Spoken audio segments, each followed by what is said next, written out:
पंडित जी ने जितने भी सांग कर रखे हैं ना, उनको सारे को देखो गौर से, अगर गहराई से देखोगे ना तो उनमें कोई भी गलत बात नहीं पाओगे आप। क्योंकि समझदारी का खेल है भाई, मूर्खा का खेल नहीं होता। ये पद्मावत के सांग में जब ने बताओ हैं, जब वो कमंद पर का चढ़ कर उस छोरे का पल्ला ठामता मुंह पड़ते,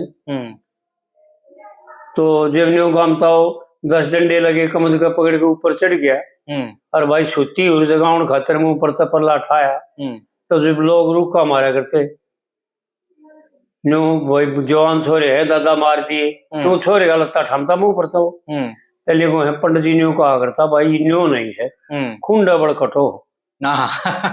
तो ईब हमने बेरा पट्या है जब वो बात जानी है जी, और उनका गहराई से देखा है कि वाकई न्यू नहीं था।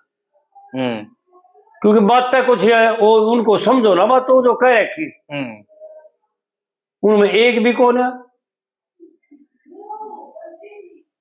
जो यार अग्नि का रखी है, तला जनाने न्यारे आड़ी, मिर्गा जिसे लंगारे आड़ी, और भाई साहूकार गुजारे आड़ी, ये कौन लगाई है?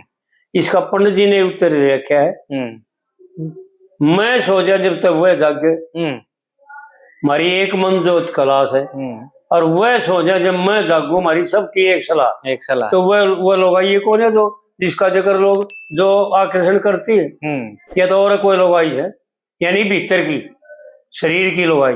एक और कह रखी रे, भला ये बच गया तय बज्जर का हो जाएगा पक्कर में। हाँ, और फंसे भूल में आने गिरे इन उरा के चक्कर में 3 कली तक कह दी इस मेल में। हाँ। और चौथी में फिर कहे लक्ष्मी चंद सो ब्याह वरने से कवियां का मन भर जा। हाँ। और मूर्ख मानस ज्ञान की सुनकर सो कोष गिर जा। हाँ। जो इन बातों ने ध्यान में ला ले उनके कारज सर्जा। और माया की तारीफ करे तो यो मूर्ख जीते मर जा।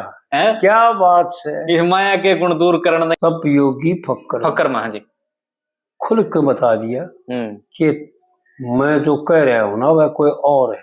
हाँ, मैंने बताऊं उस दिन उसके बाद जो अग्नि इसका वीडियो बनाया, आरी बहू इनने तो कुछ है कोई खाम खा बिगाड़ रखी बातें। आरी बहू घनी प्यारी बहू, और पुचकारी बहू जड़ छाती गलारी। अच्छा, ये दिल की प्यारी भी नहीं है, घनी प्यारी है शब्द। दिल प्यारी का तो कोई अर्थ ना बनता। ठीक बात, घनी प्यारी, ठीक है, ये सुधर गया जी बड़े। क्योंकि क्या है कि जो वृत्तियां ना जिनके अधीन होकर के जीव जन्म मरण में पड़ता है, 5 वृत्ति हैं।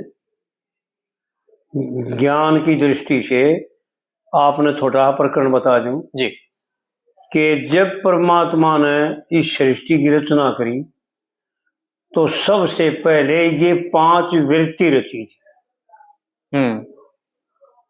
अज्ञान की है 5वीं वृत्ति, और इनको हमारा शास्त्र 5 कलेश कहता है। तम यानी अंधेरा जी, और उसको संस्कृत में कहते हैं अविद्या। आड़े से जीवपना शुरू होता है। इस पूर्ण ज्ञान ईश्वर के भ्रमित होने का ये पहला लक्षण है। तम दूसरा है, यानी इसका संस्कृत में अविद्या। दूसरा है मोह, अस्मिता। तीसरा है महामोह, राग। चौथा है तामीश्वर मोह, द्वेष। और 5वां है महातामीश्वर मोह, अविनवेश। ये अज्ञान की 5 वृत्ति हैं। अविद्या, अस्मिता, राग, द्वेष, अविनवेश। शास्त्र में इनका लेख ऐसा है। तो ब्रह्मा भगवान ने सबसे पहले इनको उत्पन्न किया था जी, पैदा किया था, इनको रचा था। इनके ही द्वारा जो है ना जीव मैं और मेरे के चक्कर में पड़ करके और बंधन में आता है और जन्म मरण के चक्कर में फंस जाता है जी। नहीं तो ईश्वर स्वरूप तो है यो जीव। तो उन वृत्तियों की फिर ये जो है ना, एक की एक यूं नाना वृत्तियां हो रही,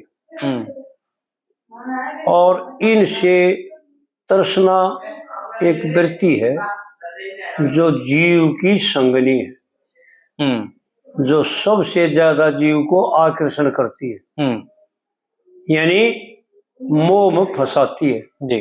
और वो नाना रंग दिखाती है, नाना इस विषय में यो देख कितना अच्छा है, यो कितना अच्छा है, यो कितना प्यारा है। तो पंडित जी ने इस रागनी में उसका वर्णन कराया है। तलाज नैने न्यारे आड़ी और मिर्गा जिसे लंगारे आड़ी, साहूकार गुजारे आड़ी। भाई कौन लगाई है? यह है तो बुद्धि जी। और बुद्धि की जितनी वृत्तियां है ना, उनकी जितनी सहेली है 16,100 हो जाती है। भगवान श्री कृष्ण ने यही दिखाई है कि यो जीव को तुम अकेला जीव मत समझो। और पंडित जी ने उनका वर्णन भी कराया, भाई राजा बिना कति ना सजती, जो फौज साथ में ले। राजा ज्ञान है जी, कति नहीं सजती। जितनी ये शरीर की काम, यानी जितनी वृत्तियां हैं सब मिथ्या हो जाती। हाँ ठीक है बात, अर्थहीन हो जाए जीवन उसके बिना तो इस प्रकार से जो है ना, और नौटंकी में पंडित जी ने इसी का वर्णन करे। नौटंकी केवल तृष्णा की 9 द्वारों पर टिकी हुई, 9 द्वारों के ही द्वारा तो बाहर जाती है तृष्णा जी, और 9 द्वारों से लूट के लेती है।